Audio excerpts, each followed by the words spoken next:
Elphaba, the so-called Wicked Witch of the West, is often portrayed as a misunderstood hero. But I want to reframe her. What interests me isn't just whether she's good or evil. It's why she's the only real form of resistance we see in Oz at all. Elphaba isn't rewarded for being good. She's valued only when she's useful. When her power benefits the system, she's tolerated. When it doesn't, she becomes dangerous. And the moment she stops being useful, she's rebranded as wicked. So I want to look at how she copes with that shift, psychologically, emotionally, and socially, and what her story represents more broadly, how resistance functions in the real world, how propaganda shapes who we see as villains, and why most people go along with systems they suspect are wrong. And underneath all of that is the more complicated question. What truly enables someone to resist propaganda when so many others accept it without question? In this video, I'm going to walk through Elphaba's story in order. The choices she makes, the relationships that shape her, how her values change, and why she ultimately refuses to cooperate even when cooperation would make her life easier. Elphaba starts the story already marked as different. She's green, she's visibly other, and from the very beginning, that difference is treated as a problem she has to carry, not something the world around her needs to adjust to. Even though Elphaba is the only green character in Oz, unlike our world where differences usually exist in groups, she still represents what it's like to be born into a world that isn't built for you. A world where the rules, expectations, and standards are already set against how you look. Her difference isn't contextual or temporary, it's permanent, and that means everything she does will be judged through it. That idea is reinforced visually. Elphaba is the only character with braids, a subtle reference to cultural identity. She doesn't just look different, she carries a heritage and appearance that don't conform to what Oz finds acceptable or beautiful. From inside her own family, that rejection starts early. Her father resents her, he blames her for her mother's death, and he favors Nesseros, who, although visibly disabled, is still socially acceptable. There's something especially cruel in the truth Elphaba grows up with.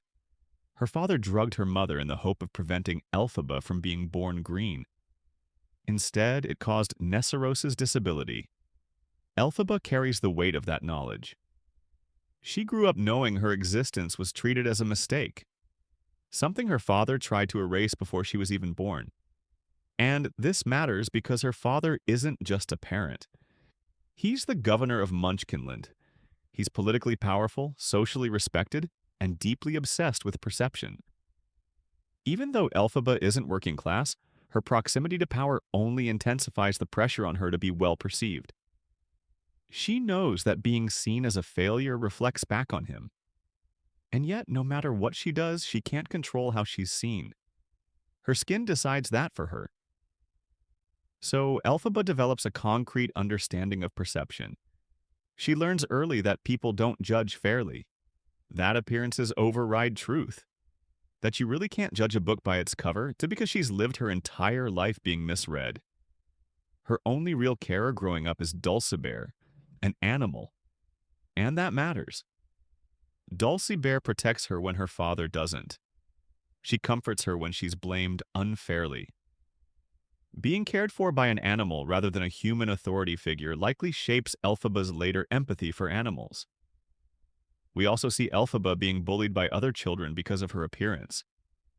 And interestingly, it's Nesseros, who is used to being protected and prioritized by their father, who cries because she isn't being socially accepted either. In that moment, Elphaba uses her magic for the first time. She flicks stones at the children to drive them away and protect her sister. What happens next is telling. Her father immediately assumes the situation is Elphaba's fault. He presumes her otherness must be the cause of the problem. Even when she's protecting someone else, the narrative is twisted so that she becomes the one to blame. Dulcibert is the one who comforts her afterwards and gently tells her that her father was wrong. These moments teach Elphaba something fundamental. Authority isn't moral. Parents, teachers, and leaders don't automatically act justly. Power doesn't guarantee fairness. Elphaba grows up learning that love is conditional. She's taught that her worth lies in what she can endure, who she can support, and how much she can sacrifice, not in who she is. She internalizes the idea that if she is good enough, helpful enough, quiet enough, she might be allowed to belong. And because she understands rejection so deeply, she develops a strong care for others who experience it too. She fights for her sister. She reacts instinctively to injustice. Her power consistently emerges in moments of empathy, morality, and connection. Which raises an important question for the rest of her story. Is it possible that this early, painful education in injustice is exactly what Elphaba needed to become the savior of Oz? Throughout Elphaba's childhood, we also see her show Nessarose, a book about the Wizard of Oz, the man who built a city out of green. Through this propaganda, Elphaba grows up believing the wizard is a hero, different from everyone else, and someone who loves the very color the world punishes her for. For a long time, this belief is her only source of affirmation. The next time we see Elphaba, it's at Shiz University. And importantly, she isn't there to study. She's there to drop her sister off. Elphaba isn't even offered the chance to belong at first. Despite being intelligent, capable, and clearly gifted, her father doesn't consider her education important. Once again, her role is to support Nessarose, not to pursue a life of her own. The same patterns immediately reappear. When Glinda, a preppy, socially fluent girl, meets her, she casually offers to fix Elphaba's green skin. She frames it as kindness, as help, as looking out for her. But Elphaba shuts it down straight away. She points out that Glinda doesn't actually have the ability to do that, and that offering something you can't deliver isn't generosity. It's ego. This moment is small, but it's revealing. Elphaba has no patience for empty authority. She doesn't respect confidence without substance. And this directly mirrors what we'll later see with the wizard, a figure who presents certainty, spectacle, and answers, while deflecting responsibility for the problems he doesn't understand. Elphaba is one of the only people in Oz who consistently challenges that kind of false authority. When staff meet the sisters, they're eager to impress. Not because they care, but because they know the family is politically powerful. They want the university to be perceived well by authority. In the process, they miss something crucial, treating Nessarose like a person. Because of her disability, Nessarose is treated as an object. Staff begin wheeling her toward her dorm, ignoring her insistence that she can move herself. Elphaba recognizes this immediately. It mirrors the emotional neglect she's experienced her entire life. She intervenes instinctively, and it's only then that the headmistress, Madame Morrible, notices her. Not because Elphaba has been wronged, not because she deserves education, but because she's useful. Through Elphaba's magic, Nessarose's wheelchair rises into the air, away from the controlling staff, before settling back down. Embarrassed by the attention, Nessarose pulls away from her sister. Elphaba is left alone, watched and judged. Madame Morrible claims the magic as her own demonstration, reframing the moment as spectacle. The students applaud. Elphaba feels relief as the attention shifts away from her. Afterwards, Morrible approaches Elphaba and offers her a place at Shiz. Elphaba hesitates, and her father wouldn't allow it, but Morrible assures her she'll handle it. On the surface, Morrible appears to be Elphaba's first real mentor, someone willing to accept her, someone willing to help. But subtextually, something else is happening. Elphaba is offered access only after she demonstrates power, only after she proves she has value. Opportunities that wealthier, more acceptable students receive automatically are extended to her conditionally, in exchange for her usefulness. Elphaba isn't included because she belongs.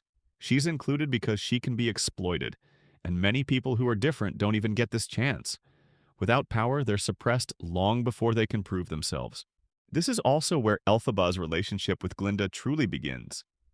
Their rivalry isn't rooted in hatred, but in position.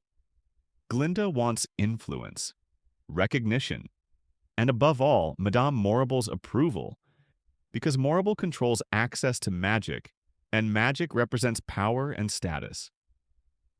Elphaba, by contrast, arrives at Shiz expecting nothing. She's judged immediately for her appearance, and when she pushes back, she's framed as rude rather than justified.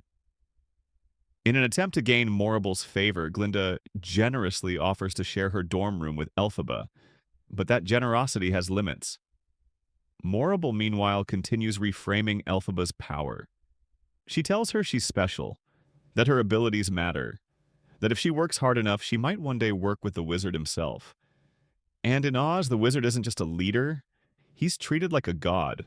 Oz is saturated in wizard propaganda. The wizard presents himself as the savior holding the world together. There's even a prophecy tied to the Grimoire, carefully warped so people believe the wizard is its fulfillment. So, of course, Elphaba believes in him. She's grown up watching authority fail her personally.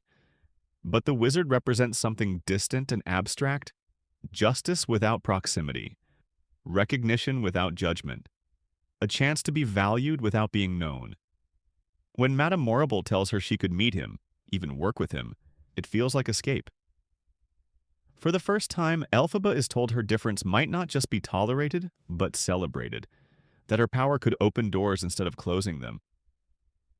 This belief culminates in her first song, The Wizard and I. In Wicked, songs don't just advance the plot, they reveal moral position. They show us what a character believes before the world challenges it.